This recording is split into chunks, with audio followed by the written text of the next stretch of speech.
Meanwhile, White House Press Secretary Sarah Huckabee Sanders faced questions about Bannon's comments Monday. Steve Bannon said that this discussion over DACA could lead to a civil war in the Republican Party. How and why is he wrong about that? I think that Steve always likes to speak in kind of the most extreme measures. I'm not sure that I agree with that. All right, let's go ahead and bring in Franco Ordoñez in our Washington bureau. He is the White House correspondent for McClatchy, D.C., and co-host of McClatchy's Majority Minority podcast. Franco, thanks for joining us. Thanks for having me. All right, a significant number of questions at the briefing were about Steve Bannon, of course. Sure. What does the White House see as Bannon's role now that he's on the outside?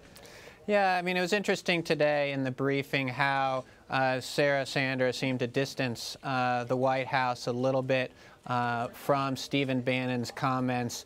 You know, they were very strong language. I mean, not only was he talking against the GOP, but he also had some harsh words for the administration itself, saying that the decision to fire Comey was perhaps one of the most worst decisions in modern political history, which is pretty fascinating considering the history of, you have Monica Lewinsky, Bush in Iraq, the Iran-Contra affair with Reagan. So to make that type of comment means pretty significant factors.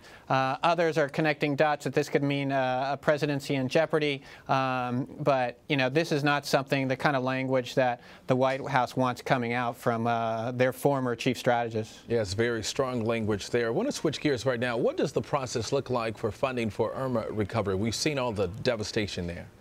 Yeah, I mean, in Irma, they've got like the money for like the first few months, but we're talking about Irma and Harvey. We're talking about billions of dollars. Some estimations of up to perhaps $300 billion. To get that kind of money, or even some of that money, is going to be very difficult. The Republicans don't necessarily like to spend that kind of money, especially when they don't know where it's going to come from. So this is gearing up to be potentially a large battle.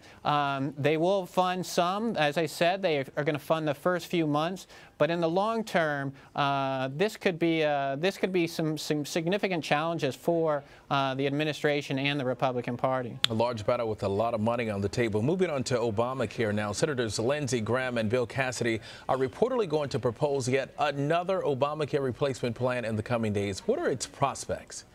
Yeah, time is running out. They have until September 30th to get this done, where they can get this passed with just a majority vote. After, I think, September 30th, they need perhaps 60 votes. It was a big deal today that John McCain came out in support of his buddy Lindsey Graham and said he would support the measure.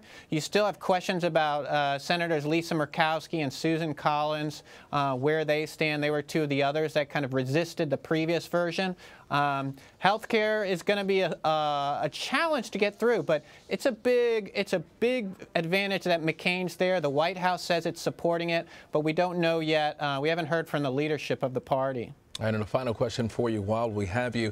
Vermont Senator Bernie Sanders this week will present his Medicare for All bill, and New Jersey Senator Cory Booker became the fourth co-sponsor of that bill on Monday. What role is it, what role, I should say, will this bill have playing in the Democratic Party? Yeah, it's fascinating because not only do you have Booker, you have Kamala Harris, you have Elizabeth Warren also coming out publicly talking about this. It certainly looks like it's shaping up to be the big issue of the 2020 presidential elections. These individuals, it's no coincidence that four of the biggest names and likely in that election, or that at least being talked about, have come out in support. It shows that kind of this single-payer, government-funded healthcare is going to be an issue, and none of them want to be seen to the right of anything. They all want to be on the left. All right, Franco Ordoñez, thanks a lot for joining us, Franco. Thanks for having me.